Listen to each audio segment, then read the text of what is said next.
एउटा आम जनताले देखेको बुझेको भोगेको कुरा तपाईहरु समक्ष राख्ने अनुमति चाहन्छु। खुसीको इन्डेक्समा नेपाल साउथ एसियामै सबभन्दा माथि गएछ है।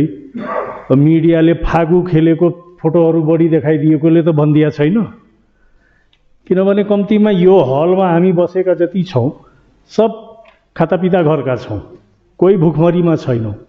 जब हामीहरु मध्ये कसैको मुखबाट मैले खुसीको कुरा सुनिरहेको छैन भने नेपाल खुसी भइरहेछ अरे हैन।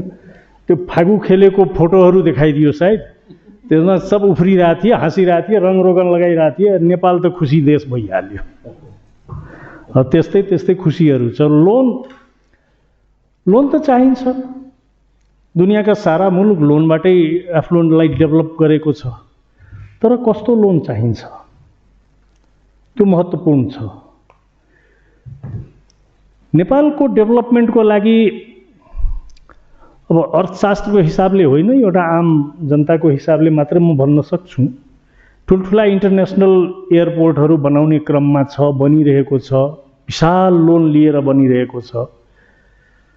अब त्यसबाट लाभान्वित हुनेहरुको आफ्नो तर्क होला, तर ती एयरपोर्ट भन्दा अन्य कुरा प्राथमिकतामा छ कि छैन त्यो हेर्नु पनि अलि महत्त्वपूर्ण हुन्थ्यो कि जस्तो लाग्छ मलाई। काठमाडौँको सडकमा गाडी चलाउनुस्, सडक मुनि बिछाइएको पाइप्सहरु माथिको मेन होलसम्म बराबर मिलाउन सकेको छैन यो देश। ठुलठुलो इन्टरनेसनल एयरपोर्ट चाहिँ बनाइरहेछौं। चीनका विदेश मन्त्री आउँदै हुनुहुन्छ, परराष्ट्र मन्त्री, एमसीसी को अनुदान लिन तगेदा गरेकोमा त्यत्रो बवाल, त्यत्रो दंगा कुटाकुट भएको थियो। अहिले बीआरआई को ऋण किन लिँदैन भन्ने कुरामा कोही बोलिरहेको छैन।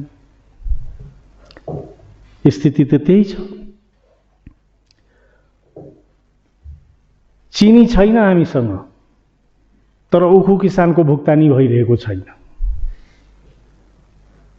उखु किनेको छ, उखुको भुक्तानी दिइरहेको छैन, चिनी पनि छैन। बडा अद्भुत छ कि त उखु छैन कि चिनी छैन, दुई मध्ये एउटा त कुरा हुनुपर्छ नि।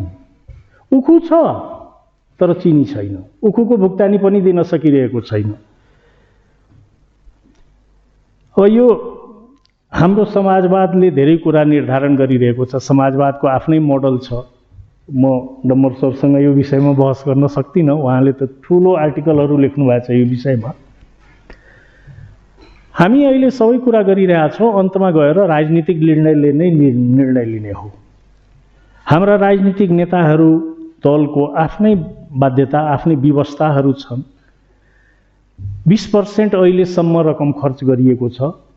जेठसम्ममा अरु 15% खर्च हुनेछ। बाँकी 65% अखाड मसान्तमा खर्च गर्ने हाम्रो परिपाटी छ। त्यो कुनै यही वर्ष भइरहेको छ भन्ने कुरो छैन। यो हाम्रो रेगुलरको प्र्याक्टिस हो, हामी यही गर्छौं। नेपालको संविधानमा बजेट प्रस्तुत गर्नको लागि जेठ 15 तोकिएको छ। किन गरे होला त्यस्तो? मेरो मनमा सधैँ यो एउटा जिज्ञासाको रूपमा छ, एउटा क्वेशनको रूपमा छ। कुनै दिन बसे भने सम्भवतः डम्बरजीले यस बारेमा व्याख्या गर्नुहुनेछ। के कारणले, कुन परिस्थितिगत बाध्यताले संविधानमा इन्डोर्स गर्नु पर्यो बजेट प्रस्तुत गर्ने मिति? मलाई लाग्छ अब संविधान संशोधन गरेर बजेट खर्च गर्ने तथ्याङ्क पनि मन्थली त्यसमा इन्डोर्स गरिदिनु पर्छ। यति महिनाभित्र यति प्रतिशत बजेट खर्च गर्नै पर्छ, नभए त यो समस्याको समाधान हुने छैन। सब कुरा छ, यो रोइ कराई गरिरहनु पर्ने आवश्यकता छैन। यहाँ मेन्टालिटीको कुरा छ कि मानसिकताको कुरा छ। राज्यको मानसिकता जहिले पनि कि देश बाहिर पठाइदिने कि सीमामा पुर्याइदिने। एउटा सरकार आउँछ भारतको विरोधमा उभिन्छ, अर्को सरकार आउँछ चीनको विरोधमा उभिन्छ। यो मानसिकताको अवस्था छ। मानसिक रूपमा यही नेरेटिभ छ यहाँ। हामीले पासपोर्टमा नियम बनायौं, एसएलसी नगरी पासपोर्ट दिदैनौं। अब फेल भएकाले के गर्ने? फेरि बढी त फेल नै हुन्छ। नीतिगत रूपमा के छ? देश बाहिर पठाउने। पासपोर्ट भएन भने बाहिर कसरी जाने भनेपछि हामीले झगडै मिटाइदियौँ, ग्रेडिङ सिस्टम लगाइदियौँ, ABCD ल भयो। अब कोही फेलै हुँदैन, सबलाई पासपोर्ट दिने, बाहिर पठाइदिने। यो पोलिसीगत कुराहरू छ के। नेपालमा लाखौं मोटरसाइकल छन्। धेरै कुरामा नगएर म सानो कुरा राख्न चाहन्छु उदाहरणको रूपमा। कतिवटा मोटरसाइकल छन् वार्षिक रूपमा कति थान ब्रेक सू र त्योसँग जोडिएको एल्युमिनियम प्याड कति थान चेन्ज गर्नुपर्छ। तपाईँ युट्युबमा गएर सर्च गर्नुहोस्, पाकिस्तानमा हरेक शहरमा त्यो बनाउने सिस्टम चलाइरहेको छ। त्यसको लागि धेरै ठुलो इन्डस्ट्री पनि चाहिँदैन, एउटा सानो फर्नेस चाहिन्छ जहाँ स्क्रैप एल्युमिनियम हालिन्छ, पग्लिएको त्यो एल्युमिनियमलाई फ्रेममा हालिन्छन्, टाँसिन्छन्, बनाएर पठाइदिन्छन्, त्यही यहाँ चलाइरहेछ। सानोतिनो कुरा गर्न पनि अथवा गराउन पनि राज्य इन्ट्रेस्टेड छैन, राज्यबाट त्यस किसिमको कुनै सोच छैन। सीधा पोलिसी बनाउने तरिका के छ भने जे विषयमा बढी राजस्व आयो, भन्सार आयो, त्यसमा भन्सार वृद्धि गरिदिने, जेमा आएन त्यसमा घटाइदिने। अहिले एउटा विषय के आयो भने गाडीमा त्यत्रो खर्च हुन्छ, इन्धनमा त्यत्रो खर्च हुन्छ, बिजुलीको रेट घटाइदियो भने धेरै समस्या समाधान हुन्छ। सर 200% भन्सार आउँछ गाडीबाट, होइन? अनि त्यही आएको भन्सारबाट यत्रो राजनीतिको खर्च चलिरहेको छ, तपाईँ त्यसैलाई बन्द गर्न खोज्नुहुन्छ?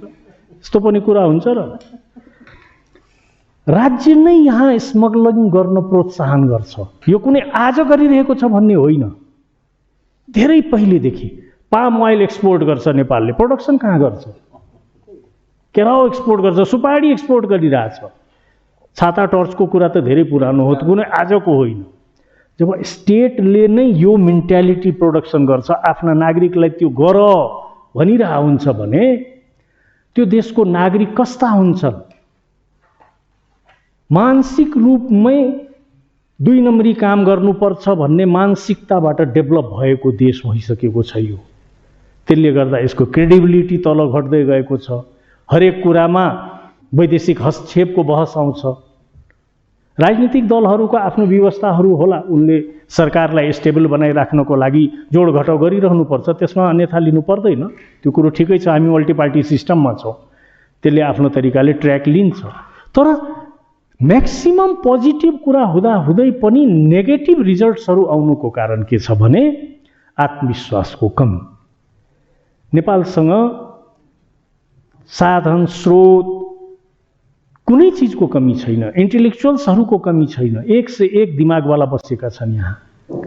तर समस्या के भइरहेको छ भने जबसम्म राजनीतिक क्षेत्र अथवा राजनीतिक नेतृत्वमा आत्मविश्वासको कमी रहन्छ तबसम्म समस्या समाधान हुँदैन।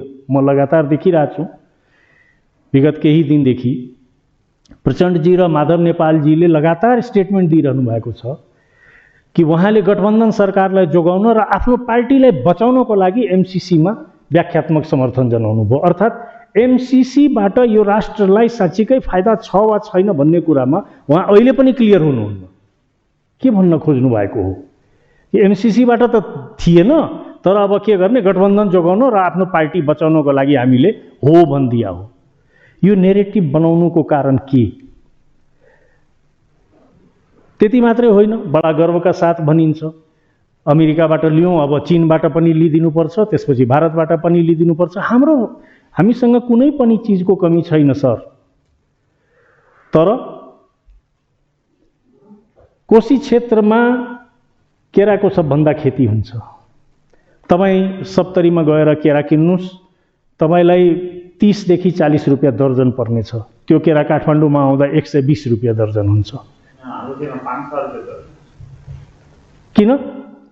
किनभने यहाँ कालीमाटीको फलफुल तरकारी जुन त्यो निकाय छ त्यसले क्वारेन्टाइनको नाममा त्यहाँ एउटा सिन्डिकेट चलिरहेको छ, त्यसमा बाहिरको मान्छेले छिर्ने ठाउँ छैन। मैले यदि 1 ट्रक केरा ल्याएर यहाँ बिक्री गर्न खोजेँ भने त्यसको अनुमति दिइने छैन मलाई। नेपालमा हरेक क्षेत्रमा सिन्डिकेट छ, राजनीतिमा त छँदै थियो, हर क्षेत्र सिन्डिकेटमा गइसकेको छ। त्यसैले सर अब यहाँहरूले एउटा प्रयास गरिरहनु भएको छ, यसमा निराश हुनुपर्ने कारण छैन। हाम्रो आवाज सुनिन्छ सुनिँदैन त्योसँग हाम्रो सरोकार राख्नु हामीले हुँदैन। बोलिरहनुपर्छ। बोल्दै जाँदा आवाज सुन्नुपर्ने अवस्था सिर्जना हुन्छ। धेरैजनामा स्थिति के हुन्छ भने म एक्लै त यस्तो बोलिरहेको छैन, त्यो कारणले पनि धेरै व्यक्ति चुप भएका हुन्छन्। तर यदि बोलिरहेको अवस्था भयो भने ए म मात्रै होइन, यो पनि यस्तै सोचिरहेको छ, ऊ पनि यस्तै सोचिरहेको छ भन्ने अवस्था हुन्छ र त्यसले एउटा प्रोत्साहन दिन्छ। त्यसैले यस्ता कार्यक्रमहरू गरिरहौँ। धन्यवाद।